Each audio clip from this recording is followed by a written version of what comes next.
thank you everybody for coming today, and also extend the invitation to attend over the weekend, Saturday and Sunday, all day long, both days. I think everybody in this room could agree there are three things that we could all use a little more of. One is money, the other is jobs, and the third is time. Money and jobs for obvious reasons. Time, I'll get to that in a little bit. In November of 2010, as we were transitioning from Governor Culver's administration to Governor-elect Terry Branstad's administration, there were some headlines in the newspapers that were interesting, to say the least. And being board president of a small nonprofit organization, I was concerned about the long-term viability and sustainability of our organization. So what do you do when you feel like the small guy and you're really scared and bracing for what's inevitable? I got on my cell phone and I got on the internet and called the Governor Branstad elect transition team headquarters, and I left a rambling voicemail, probably thinking I probably wouldn't hear back. And within 2 days I did hear back from a wonderful associate of Governor Branstad's who said, "When can we fit you in?" And I felt just wonderful knowing that we could probably sit down and have a great conversation and at least start to get the ball rolling and keep ourselves, you know, in his presence and also his transition team's presence. We've been here for 20 years, so we don't intend to go anywhere. I was ready to come to Des Moines and meet with him. So that day I brought Steve Fugate, our managing director, with us, and it was a wonderful discussion. We, of course, had some ideas in mind in our language what we wanted to say, but most of all we wanted to stress how important to our organization, as well as other nonprofit organizations in the state of Iowa, funding at the state level is to our organization. We rely on grants for a lot of our programming, which is primarily and predominantly education, but also at that time we were in the midst of a build-out of our new Iowa Renewable Energy Training Center in Hiawatha. So we were concerned that if these monies went away, we wouldn't get reimbursed, on the one hand, for things that we had been working, and we were also concerned about our commitments to continue on with our training. The other part of our discussion, we stressed with Governor Branstad that we feel that our position is so unique and that what we do is educate. And if there's going to be money that has to be, pulled back, at the very least, let's keep money in the coffers for education. Because what we do is educate the consumer, and the consumer then creates the demand, and the demand then comes from manufacturers, and jobs are created, and so are products. So that's where we left the discussion, except for one last thing. We said, please come to our symposium later in April and speak, because there are lots of people who want to know what's going to happen with renewable energy in the state of Iowa in the next few years. So that's where I come back to time. It was wonderful that Governor Branstad spent that time with us that day. And as we were leaving, because he had to go abruptly to another meeting, we were called back in to speak with Debbie Durham, and she spent about 45 minutes with us. So time was so precious then. We appreciate that they gave us that time then, and we appreciate your giving us the time now. I think Steve has a few words, too. No, I don't. Okay. Governor Branstad, you have the microphone. Thank you. Kimberly, thank you, and Steve, thank you for that very short introduction. No, I'm pleased to be back on the University of Iowa campus. I was a student here long ago, and things have changed. I guess I'm going to get a chance to see some of the flood damage to this building and some of the other things that have happened on the campus. I think renewable fuels are very important to the state of Iowa. I think Iowa is well positioned to really do some very exciting things. Just recently I was at the Wind Energy Association meeting in Des Moines, and that's just one of the many renewable fuels that we're using in Iowa. First of all, I want you to know that my wife and I own a log cabin. Well, it's not a cabin. It's a log home in Boone County, which has a geothermal heating and cooling system. It was built back in 1995. There's also plans to put geothermal in Terrace Hill, which is the official residence for the governor. I also was in the legislature back in the 1970s when we first got into promoting ethanol and other renewable fuels. And Iowa has been a strong leader from the beginning. In fact, in my first term as governor back in 1983, we passed what we call the Renewable Energy Standard, which has really led the way for Iowa to be a leader in wind energy. Today, we're second only to Texas. Of course, Texas is a much bigger state. We actually produce much more energy from wind than any other state in the country. We're also number one in ethanol, number one in biodiesel as well. And I think there's a lot of activity going on around the state and a lot of innovative things. And we appreciate what your association is doing in educating people and making people more aware. Just yesterday, I participated in the dedication of the new building that's been built on the state Capitol complex for our utility board and also the consumer advocate. And that is probably one of the most energy efficient buildings, well, it's certainly the most energy efficient building the state has ever built. But actually I need to give credit to the consumers and the utility companies, because that's who really paid for it.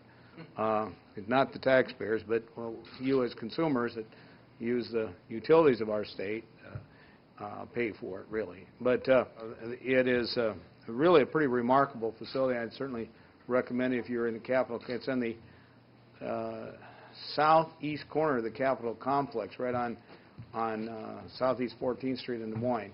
So if you really want to see a building that's really designed to try to be really extraordinarily energy efficient and use natural lighting and many other things to reduce energy consumption, that's a great example of it. I think it's extremely important for Iowans to learn about the opportunities that are available with renewable energy and sustainable living to advance our state and for our state to be competitive. I mentioned the fact that obviously Iowa has been a leader in ethanol, and primarily corn-based ethanol, but we are now also looking at the next generation of cellulosic ethanol. We have a plant in Emmitsburg already. I think there's another one planned in Nevada, Iowa, and hopefully we'll see many others in the future. I personally have invested in some renewable fuels operations, including Lincoln Way Energy at Nevada, one East Fork Biodiesel, which unfortunately didn't make it, in Algona. But I've also invested with a friend of mine, Byron Tweeten, who's got a company called Growth Designs, and he is using a byproduct from the ethanol process to make biodiesel.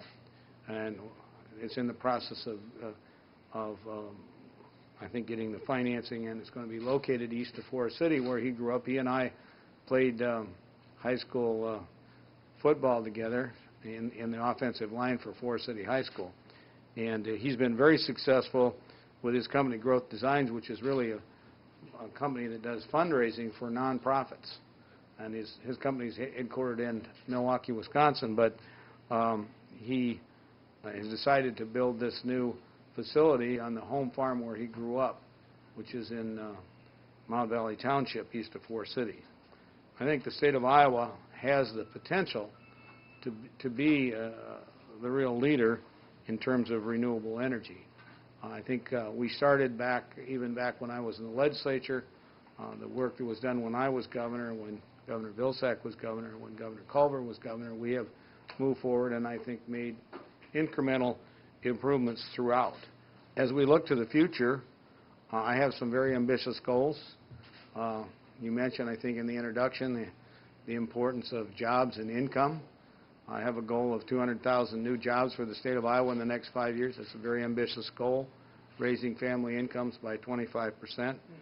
And I think that's, if we make the right decisions in terms of our tax and business climate, and also really build on our strengths that we have in the state of Iowa, the work ethic and the strong basic education system, I believe that is definitely possible. And I want you to know that I'm already being very hands-on involved. We've been, in fact, at the Wind Energy Conference, we announced there's a plan to build a foundry here in the Iowa City area to make component parts for the new wind turbines that are being built in the state of Iowa.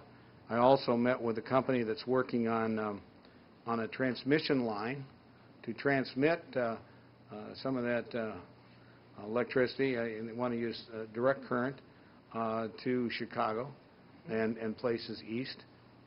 This has potential to dramatically increase the number of additional wind turbines that we will see built, especially probably in northwest Iowa, which is the most windy part of the state. So I think there's a lot of potential.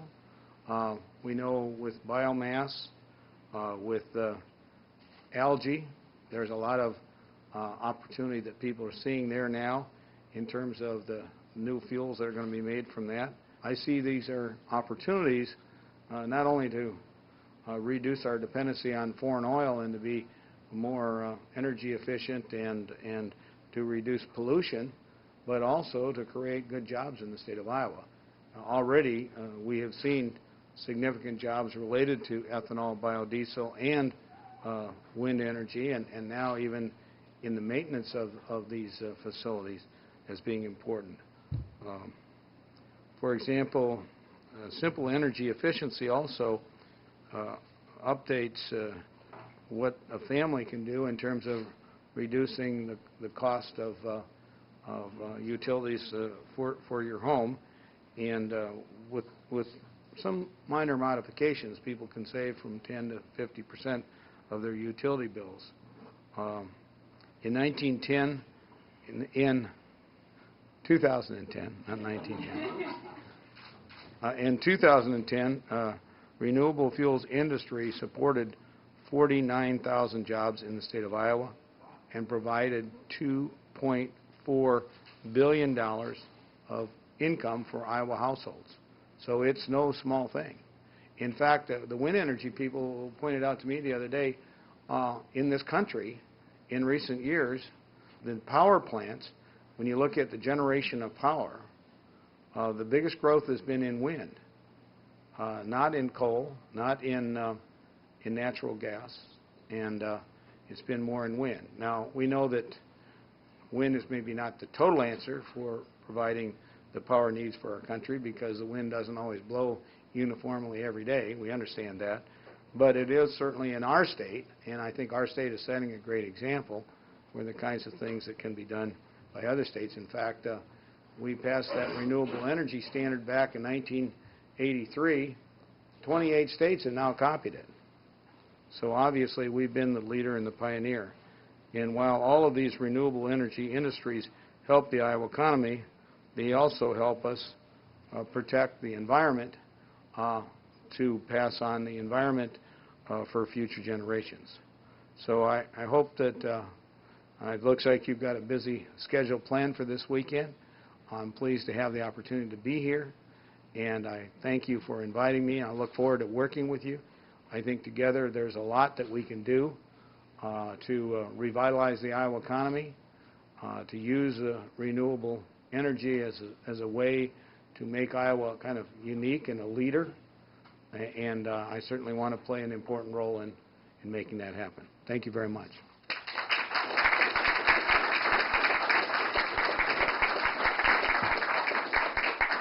Questions? Yes, sir. Governor, you pointed out that you were in on the spark that made Iowa a leader in wind in '83. Can you see this term being in on the spark that would make us leader in solar hot water, things that would I think there's I think there's some opportunity there. I'm not as familiar right now with where the chances are there. Certainly the geothermal has been a great thing. I know from personal experience, because we've lived in a geothermal home for the last 8 years. It has, especially when it goes to air conditioning, it's really saved a substantial amount of money. I know it costs more to put in, but those have become more economical too, and they become more efficient, and we've seen that with ethanol. So as these technologies are developed, and even the wind turbines today, they're bigger, they're more efficient. They were telling me one of these generators now can serve like 1,000 homes. So, you know, there's opportunities, I think, for